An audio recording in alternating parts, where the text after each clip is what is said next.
Hi friends, நம்ம இன்றைக்கி உள்ளி பச்சடி எப்படி பண்ணலான்னு பார்க்கலாம். அதுக்கு சின்ன வெங்காயம் கொஞ்சமாக இடித்து எடுத்துக்கோங்க. அதுக்கப்புறம் பச்சை மிளகாய் இடித்து எடுத்துக்கோங்க. அதுக்கப்புறமா புளி கொஞ்சமாக நல்லா நனைய போட்டு திக்காக எடுத்துக்கோங்க. இப்போ ஒரு பேனில் ஆயில் சேர்த்துக்கோங்க. ஆயில் ஹீட் ஆனதுமே கொஞ்சமாக கடுகு சேர்த்துக்கோங்க. அதுக்கப்புறமா முழு வத்தல் சேர்த்துக்கோங்க. சேர்த்து நல்லா கிளறி விட்டுருங்க. அப்புறமாட்டு கருவேப்பிலை சேர்த்துக்கோங்க. இப்போ நம்ம இடித்து வச்சுருந்த சின்ன வெங்காயம் பச்சை மிளகாய் சேர்த்து நல்லா கிளறி விட்டுருங்க.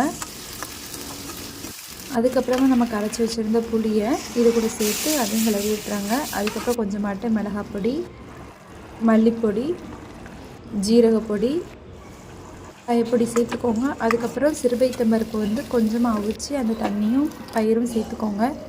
இப்போ இதை நல்லா கிளறி விட்டுருங்க. கொஞ்சம் கொதிச்சதுக்கப்புறமாட்டு வெல்லம் கொஞ்சமாக சேர்த்துக்கோங்க.